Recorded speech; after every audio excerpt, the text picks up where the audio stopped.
Well, we can start now, I suppose. Now, chapter 9b in our notes. The freedom of the human will. You know, if you picked on certain topics, this is one of the principles that worries men today.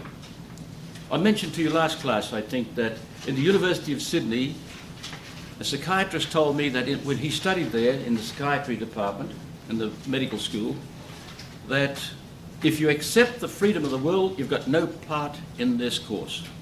I suggest you get out, something like that. An assumption, a pure assumption. There's no proof whatsoever that the will is not free.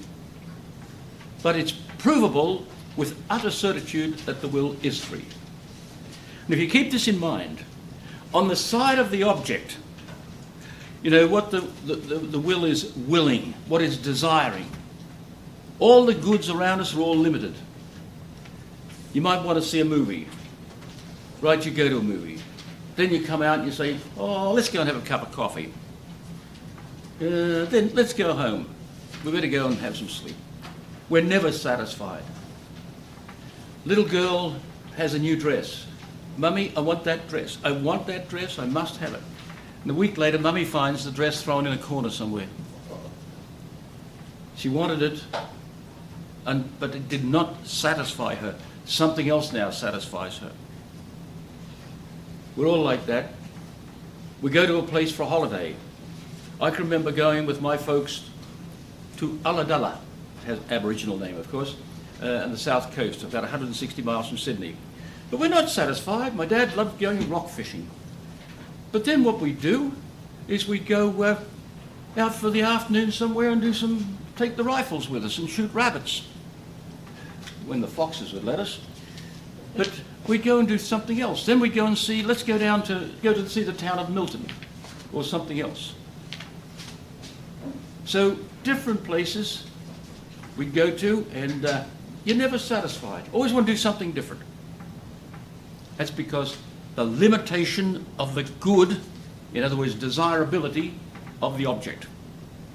And on the other hand, the subjective element is our ability to see that limitation and to make a comparative judgment. I want this ice cream, but it doesn't completely satisfy me because the will can only be satisfied by unlimited good. Unlimited good. In the first page of the Confessions of St. Augustine, first chapter, first page, our hearts were made for thee, O Lord, and they will not rest till they rest in thee. I put that on my little boy's grave. Our hearts were made for thee, O Lord, and they will not rest till they rest in thee. So, St. Augustine, that great mind as he was more theological than St. Thomas. I don't mean to say he was more of a theologian. What I mean to say, he philosophized in a more theological way. He introduced more theology into his work, into his philosophizing. So that some say he was more a theologian than a philosopher. But he was a great philosopher.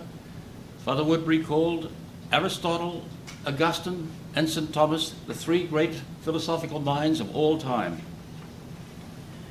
When you read something, Kant, he wrote an enormous amount. But you read something which is a cornerstone of the whole of philosophy written by Kant, and it's false.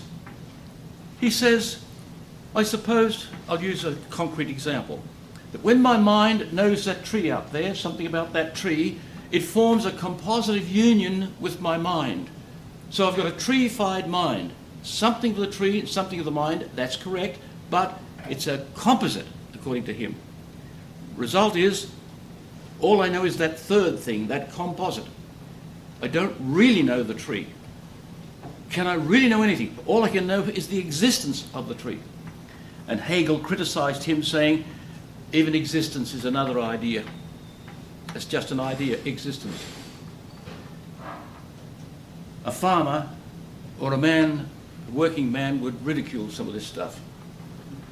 But it takes great men to make great mistakes.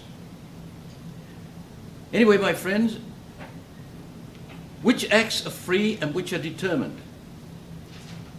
We've got this now on the new page numbering 81. I don't know whether you've got the new pages in front of you or we're still using on the old pages. I can't give you the number of the old pages, I don't have it in front of me. I've got it over there, but that's chapter 9b, 1xb. Freedom is lack of coercion of the will by an object or agent. We're not overwhelmed by the thing. If we're forced to know this, or forced to love that, or forced to eat this, that's lack of freedom. When the object is presented to us to overcome us, that's lack of freedom. So coercion is the thing. Are we coerced to know this or know that? No. I've seen people say, I'm going to do such and such. What do you want to do that for? I can't see any point in that. Well, I do see a point in it. And then they'll say, no, maybe I won't. That means we're not coerced to know this, or to do that, or to eat this, or to listen to this, etc., or to wear this. We're not coerced. Now, I've given you what we call the four modal propositions in logic. They're on this same page. This is why I've given them to you, because we want to, excuse me, I'm a bit of a perfectionist when it comes to the typing of this. If I see the tiniest error, I note it. There's a colon that shouldn't be there. The possible is that which can be. That's what's possible. But the impossible is that which cannot be. So the emphasis on the can and cannot, I've underlined them. Then the contingent is that which can not be. It doesn't have to be. It's not necessary. Why did I give you these? To bring out the necessary. Are we necessarily obliged to will this or will that? We're looking for, how do we see the freedom of the human will? So the necessary is that which cannot not be. It must be, in other words. In a good book of logic, they usually write alternatives for these. The necessary is that which cannot not be. But I've used these strict terms which highlight the meaning of it. The contingent. It's not necessary. The tree out there doesn't necessarily live. It isn't necessarily, say, tall. It's by some causation in the matter of the tree that causes it to be tall, etc., etc. But the necessary is that which cannot not be. So the question is asked then,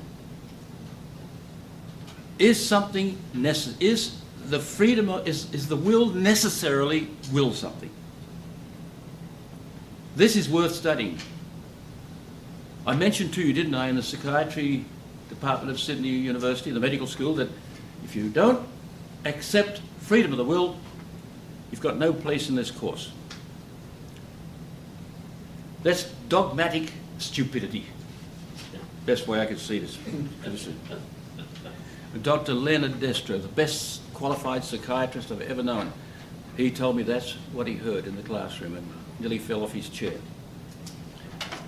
So necessity can come from different ways. The four causes. Remember the four causes now. There's the efficient cause, which makes a thing be. There's the final cause, which is the end for which things operate. We've had that on the board many times before.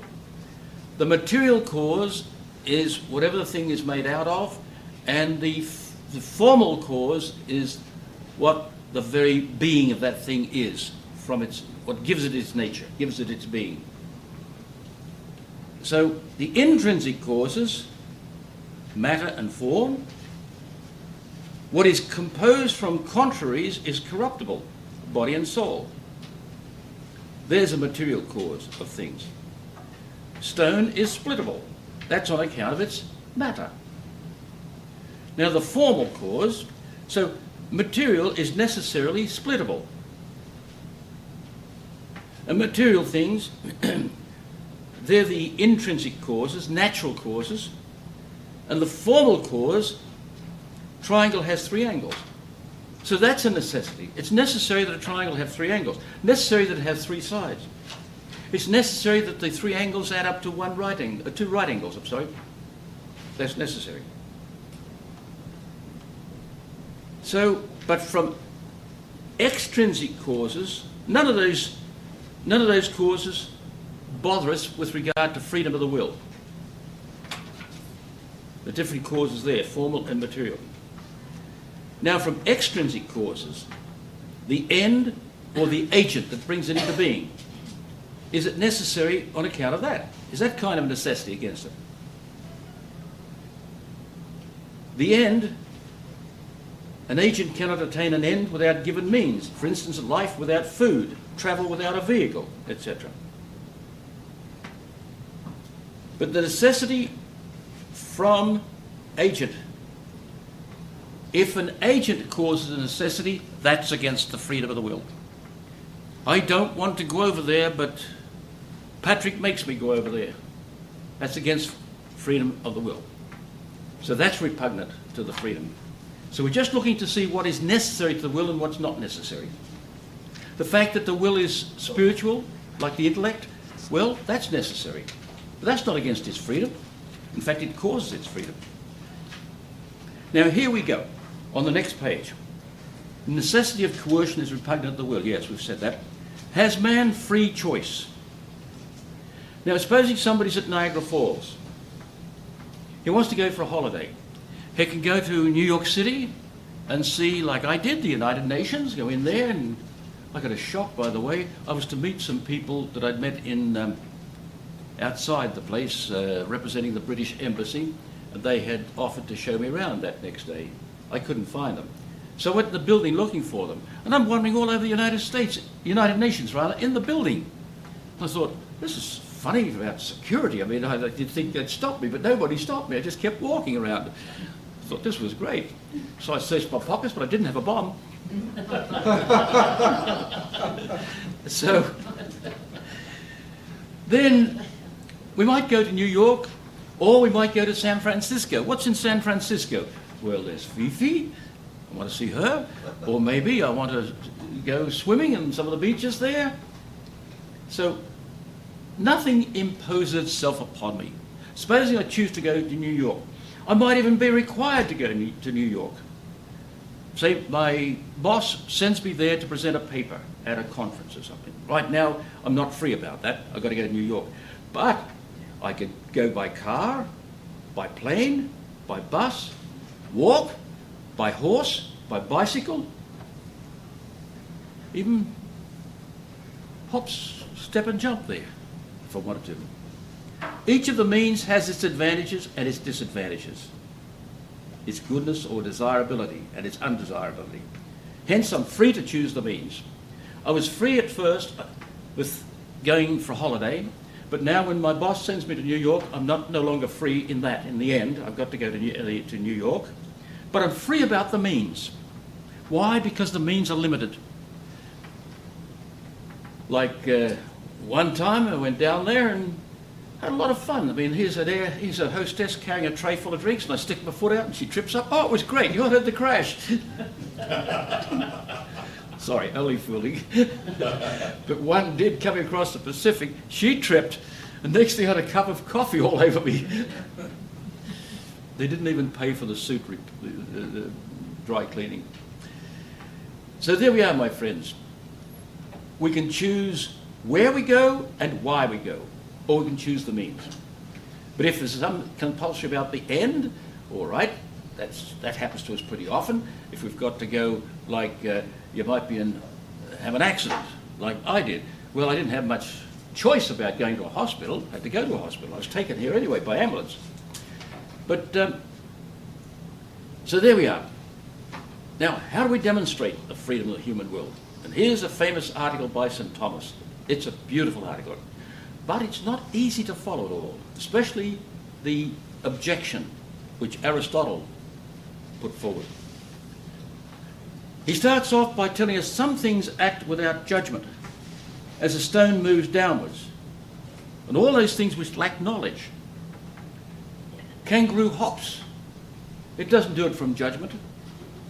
But some things act from judgment, but not a free judgment, as brute animals. For sheep, seeing the wolf, judge it a thing to be avoided. In other words, its estimative power, remember that? The 4 internal senses, the highest one, the estimative power directs the kangaroo to avoid that, the sheep, to avoid that, I was caught on the hop there, wasn't I? Or as I saw a joke there, somebody said something about a kangaroo driving a car, or ran into a car, that was it. Thank you. You didn't put the whiskey in. You got it in your pocket. And the kangaroo had an accident. The cop came and he said, "Looks like you've been on the hops," he said. I was giving a lecture to a group in Rotary, it was, in Niagara Falls, Ontario, on one occasion. And I told them about my father's kangaroo farm. I'd just come back from there, and I, still trying to get over the trip. I said, but it was worth it. The kangaroos are breeding like the dickens and going well. One man says, "What do you do with kangaroos?" I said, "We collect the hops to make beer."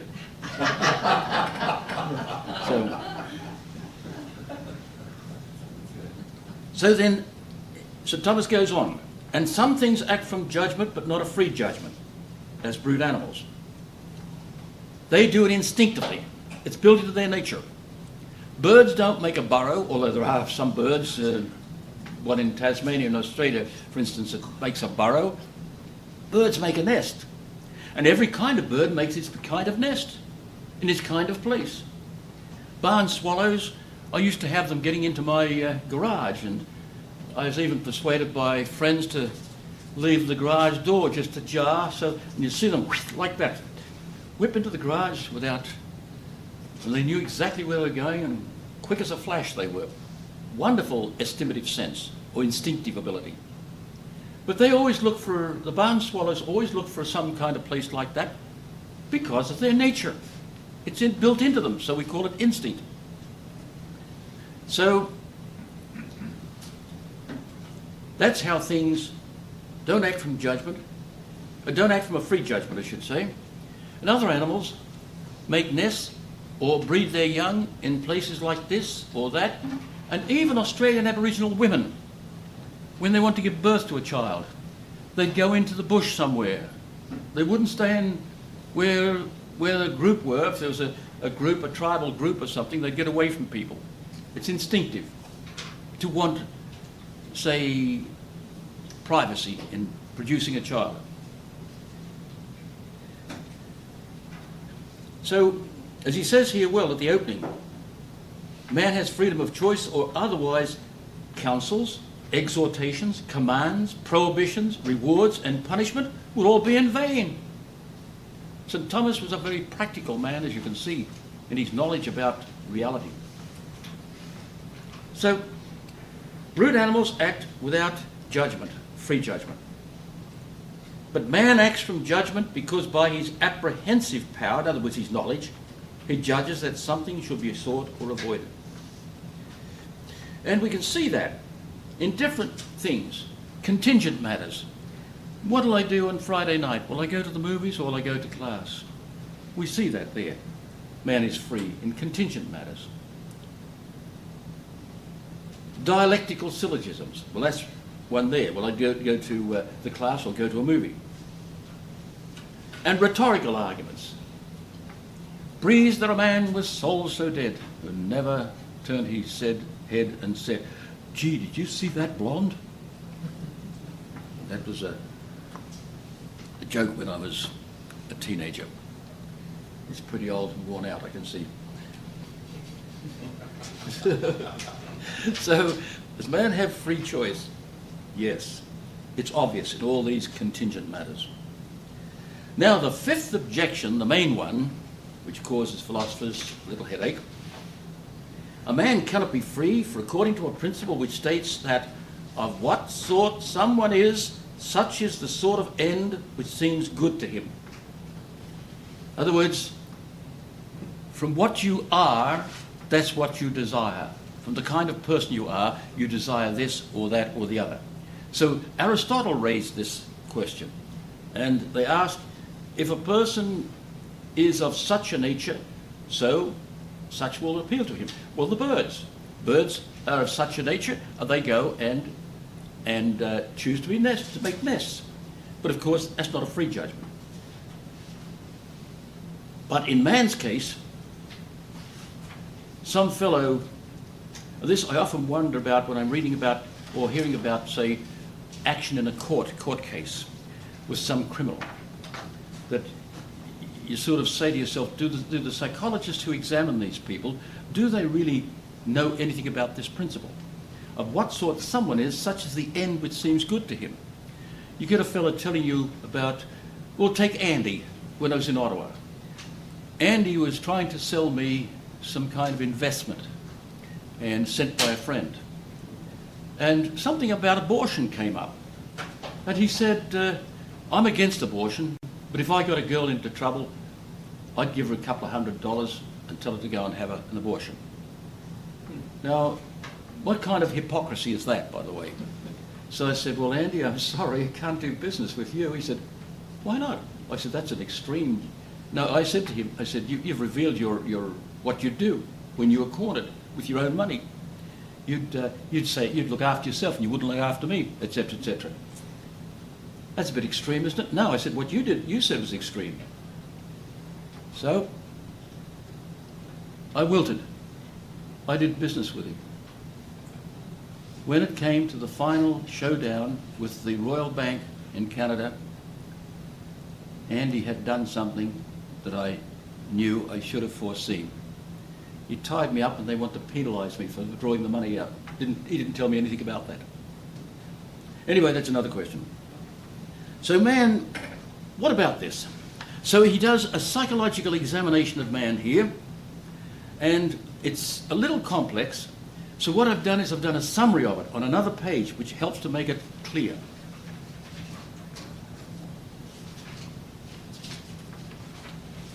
In the make of a man, there are two types of qualities.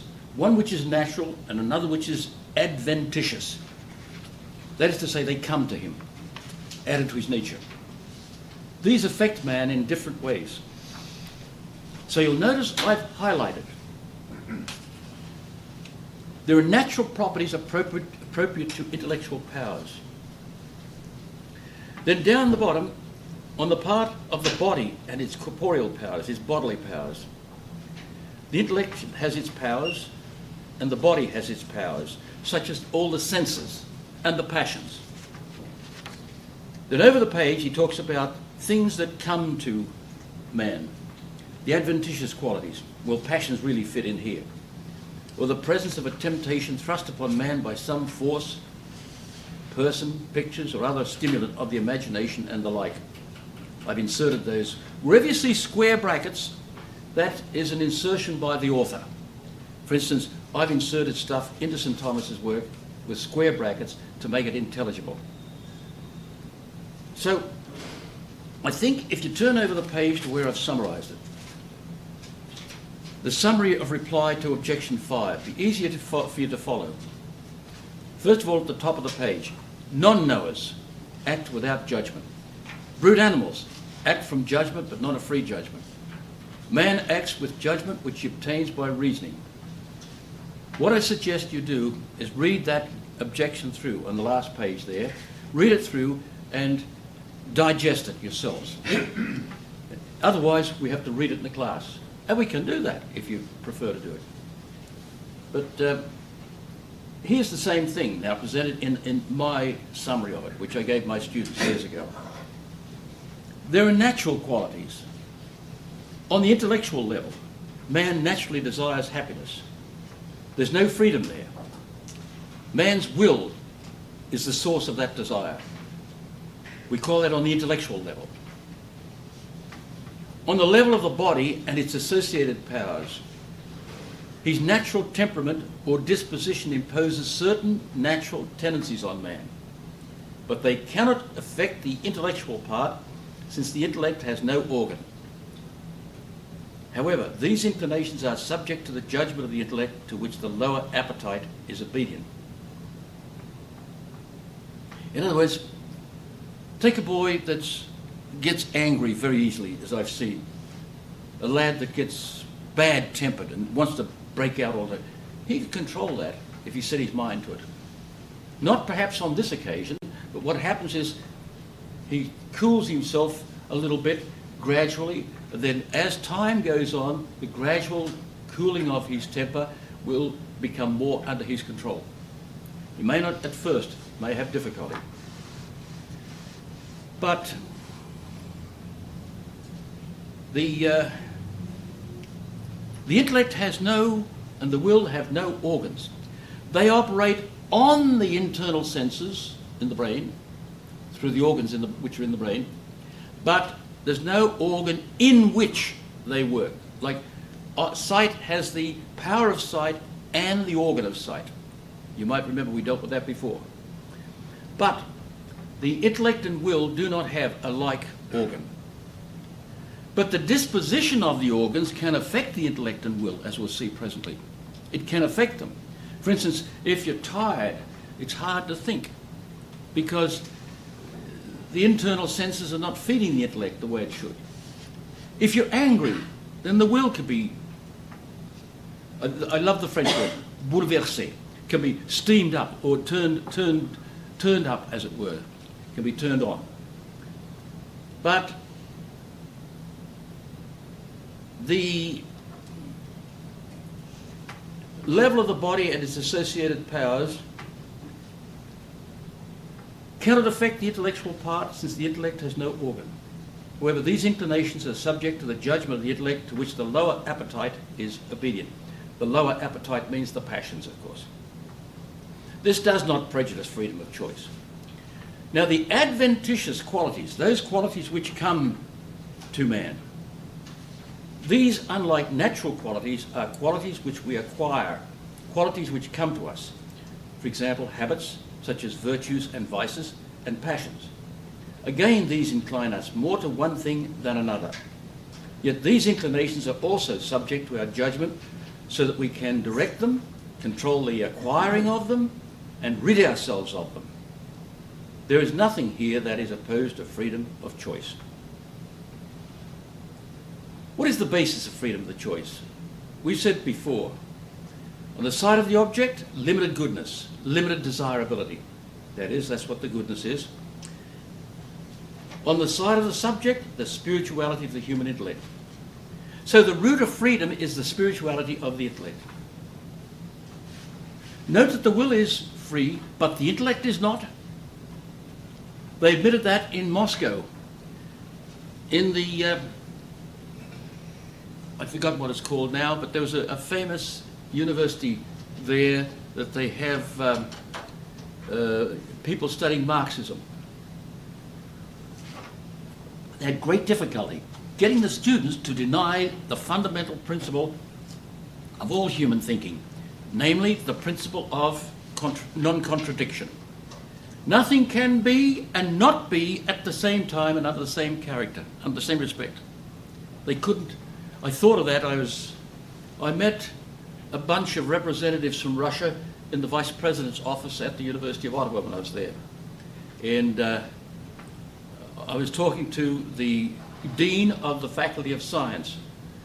I thought, boy, he's young. Funny, there were 9 of them in that office. And I knew I was in the sort of the devil's lair, as it were. But one man, young man, very muscular, no coat on, open neck shirt, all the others were in suits and looked very, very respectable. But not this young man. I thought to myself, I bet he's the KGB officer, keeping an eye on him.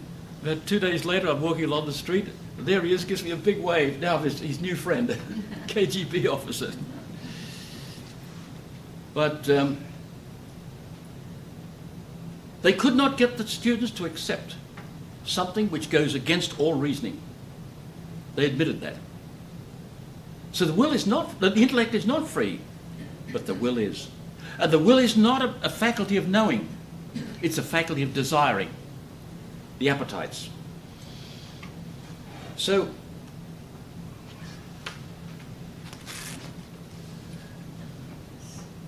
the intellect and will are enslaved to their object, it must be said. The intellect particularly. It must judge that the whole is greater than its part, for example. It can't judge otherwise. Now, this all depends on our knowledge. The will depends on our knowledge. If we think that an apple has infinite goodness and nothing else has that much goodness, in other words, it's the supreme end of mankind, an apple, then we wouldn't be free. We'd have to will it. So it depends on our knowledge, even if the thing is not unlimited. Take, for instance, on this next page, you've got at the top of the page a little diagram there. The object, if it's limited, it's known as limited, then we're free. If the object is unlimited, but we think it's limited, then we're free. That's why people can turn their back on God. If it's limited, and we see it as unlimited, then we're unfree. If it's unlimited, and we see it as unlimited, then we're unfree. That's just plain common sense, but common sense made more precise. The will is free when it knows its object as somewise good and somewise bad. It is not free when it knows its object as purely good or purely bad. If it knows it as purely bad, then it won't accept it. But the reason people accept something that's evil is because they see some goodness in it. And evil is, remember what evil is? It's the lack of a due good. It's not a thing, it's the lack of something that ought to be there. For instance, a broken leg. I've had trouble with students over the years to try and convince them that a broken leg is an evil. That's not an evil. What is an evil? Oh, when somebody does something to somebody else. That's the only evil they could see. Well, I'm sorry, but I don't want a broken leg at any time. No desirability in that for me. So, man in his human acts is free. A journey to New York, an act of eating a meal, an act of human sexuality. Let me use, say, human, say, nutrition. We've got the, eating. First, there's the end of the agent. There's the end of the act.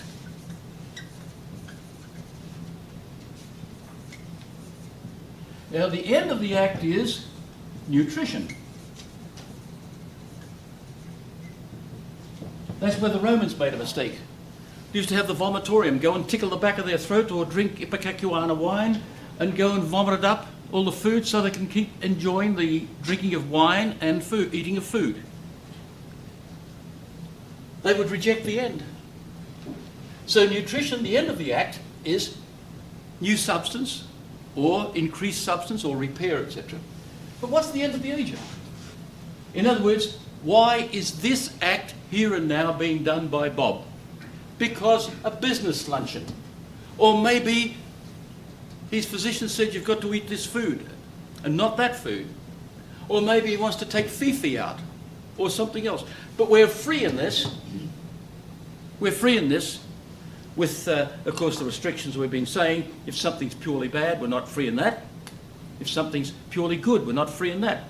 But everything is mixed goods. So the agent is where freedom is to be found, not here. Make that a sexual act, my friends.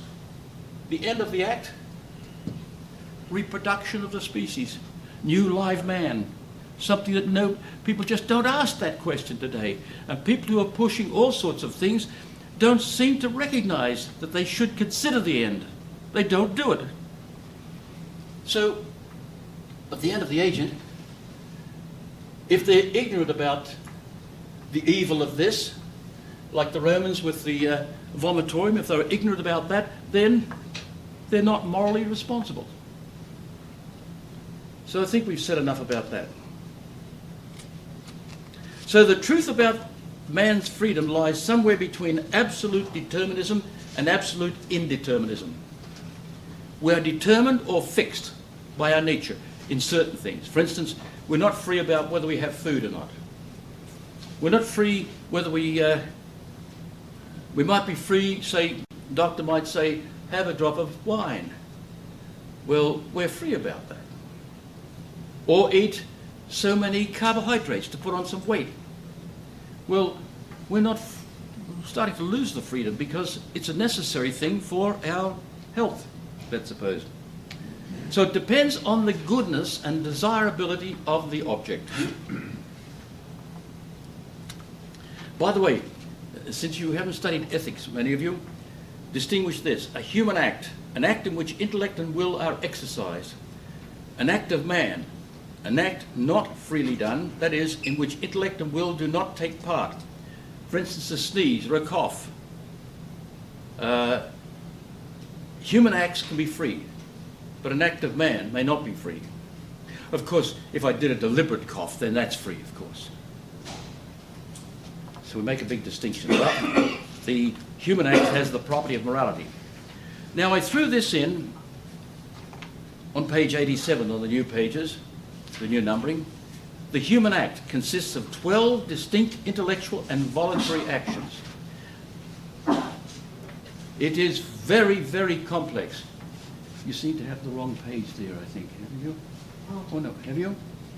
I have a share. Yeah. Human act, yes, 12 Oh, you- distinct intellectual. Oh, you might have it right. I'm sorry. Yes, that's it. Yep. The end, the means, and the execution. The end, the means to get that end, and the actual carrying it out. And every human act, free act, involves these 12 actions. When it comes down to choice, that's where it becomes free. Now, the end. There are 6 acts concerning the end. 4 acts concerning the end, 4 concerning the means, 4 concerning the execution. Each one concerns the means and the end. So don't try and learn this off by heart, but it's all interesting to know just how things operate there. The first act, I apprehend the book as a good. Second act, I like the book on account of its goodness. Third act, I judge the book is obtainable and to be obtained. Fourth act, I will possession of the book. I want it and I'm going to go after it. Then the means. This is all done in a split second in our thinking, of course. But they must be there. All these things must be there. Sixth act, I like these means. Seventh act, I judge. Stealing the book is the means here and now good for me. I will to steal the book. So you can see that, the complexity of the act. Just read it through as a sort of an interesting thing and then don't try and learn it off by heart.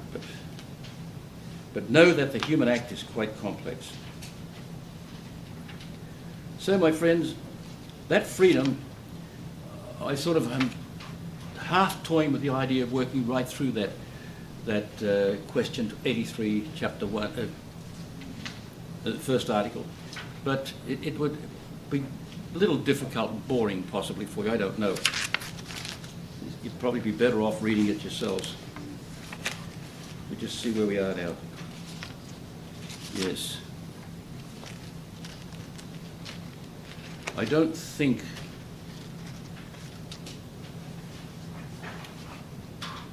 I've made it fairly explicit so that you can follow it fairly easily, I think. On page 83, the new pages. I think it's all fairly well laid out there.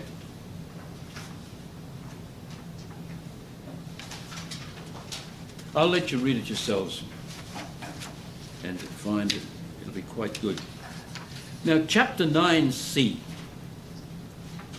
This follows beautifully what we've just done.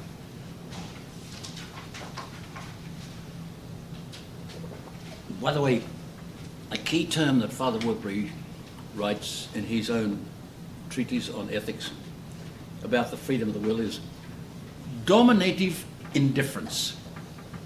We're not dominated by the object. We're indifferent to the domination of an object. For instance, I love bananas. And they tell me I shouldn't be eating too many bananas because of the adult type 2 diabetes that some of us have. We shouldn't eat bananas. They classify them as sweets or, say, the good stuff in life that we shouldn't eat. Killjoys that they are. But I can refuse them. Of course I don't. Who said that? But now we come to happiness. 9c. Happiness. Aristotle examined this at great length. He tells us that happiness belongs to the rational life. Can we say that dogs are happy? People say it. People say all sorts of silly things with animals today about the rights of animals and all that sort of nonsense. No, we can't say dogs are happy. We can use it in a loose sense. St. Augustine says that happiness is joy in truth. That's something like Aristotle said too. He spoke about it. Contemplating the truth makes one happy. St. Thomas deals with the concept of happiness in the first 5 questions of Summa Theologica, the first part of the second part. He states in other places that happiness is the fulfillment of every desire and the elimination of all evil. He says that in the 2nd to the 5th question, when he's really setting out on his moral treatise. This is the complete satisfaction of every faculty, while at the same time all evil is eliminated. Whatever fulfills every inclination, that's what happiness is. Men have written, have been attracted to write on friendship. Cicero, De Amicitia, concerning friendship. And different ones have written on this. Aristotle, St. Thomas, great minds have all turned towards friendship. But happiness, not everybody faces that. So, the real source of happiness is whatever fulfills every inclination we have, and at the same time with the absence of all evil. There's only one being able to give us all. God, as we shall prove. He alone has all perfection possible, for the cause contains every perfection contained in the effects. In other words, whatever you can see in this world, remember, must be in the cause, the efficient cause. If the hot water is heating the spoon, it's because the heat is already contained in the hot water.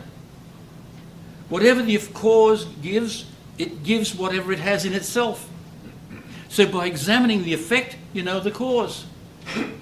If a chicken comes out of the oven, it's hot. If it comes out of the refrigerator, it's cold. If it came out of the refrigerator hot, you'd say, what the heck is going on here? Something's wrong. So God, if we look at this whole universe, it all comes ultimately from God, as we prove, and we shall prove. In other words, there might be an uncountable number of grains of sand. I've often thought that. I've been standing on 7 Mile Beach on the coast of Australia. There's one beach known as 90 Mile Beach, I believe, somewhere up north, I think it is. But these great beaches with golden sand, which we have in Australia, which is supposed to be fairly unique. How many grains of sand are there? Every one is maintained in existence at that moment by God. Every one of them was produced by God. That's just grains of sand. I've often said, 1 grain of sand, I could write books on that would fill libraries of the world. 1 grain of sand. One of these days I'll write something just to show exactly what I mean. I've never written it down for people. But yet, the author, it's contained within him. All the perfection contained in sand, without the limitation contained in sand, caused by the matter. So, if he contains all good, the good of everything of this universe, that's where we should have some fear and say, my God, what a mighty man, and I've offended him from time to time. Or what a mighty being, I should say, not a mighty man. So, now we have to consider happiness taken objectively and subjectively. Happiness in the abstract and in the concrete. Of course, many make mistakes concerning happiness. Some try to find it in money and all kinds of external goods. St. Thomas shows how it is impossible for external goods which are limited in their goodness to give happiness. Perfect happiness can be found in the divine essence alone. We see this developed in the science of ethics. So here's the article now by St. Thomas. I suggest we take our coffee break now, because we can start afresh.